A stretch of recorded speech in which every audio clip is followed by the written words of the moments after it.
کفر دی که اسلام دی پر دې پښتون قام باندې 42 کاله شروع کی 42 کاله 42 کاله د مذهب په نامه باندې پر دې قام باندې چې کومه غزا وکړه نن د اسلام آباد پارلیمان وایي د اسلام آباد په پارلیمان کې د پاکستان وزیر خارجه اوسېدلی دی وزیر دفاع اوسېدلی دی د پلیټفارم د اسمبلۍ په پلیټفارم باندې اعلان کوي وایي موږ به نمک حرامه یو پښتون افغان نمک حرامه نه دی وایي موږ 40 کاله د افغانانو دلالي وکړه دلالي د ډالرو دپاره وای مونږه 40 کاله پر افغانانو باندې نقلي جعلي جاد مسلط کړی ولو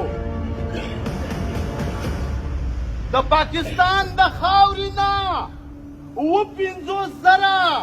800 مزایل او پاواسلو په افغان وطن کې ومشتل د افغانانو په کلکاو د وینو رودونه پکې وبهېدل نهرونه پکې وبهېدل دا د پاکستان پارلیمان وایي د پاکستان جرنیلان یو جرنیل که څوک ثبوت غواړي راشي چې زه ورته ثبوت ورکړم حمید ګل وایي وایي زه ذات قبایل علاقه جات ته ولاړلم د ما سره څو کرنیلان را سره وو ما طالبان جوړ کړل هلته جنرال پرویز مشرف وایي وای دا توره ما ولیده چې ما جنوبي وزیرستان ونیوی ما آزاد قبایل علاقه جات ونیول قبضه مې کړه برطانیه شکست خوړلی دی لیکن زه پکې کامیابه شولم دا څه دا زمونږ بې اتفاقي وله دا زمونږ بې احتیاطي وله زه به ملا یم زه به د کام غم نه کوم زه به د کام په غم کې نه ودرېږم زه به تبلیغي یم زه به د وطن په غم کې نه ودرېږم زه به د کام د قبیل په غم کې ځان نه شریکوم څوک دې راشي زمونږ له کلي دې ښځې باسي زمونږ ځوانان دې وژني مونږ دې لاپتا کوي په مونږ دې هغه نظام مسلط کوي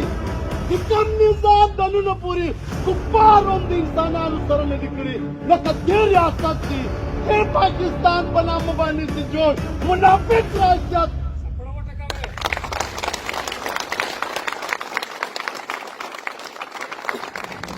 او د داسې کمې منافقې ریاستي ادارې دي چې کوم په پښتونخوا باندې لوبې کړې دي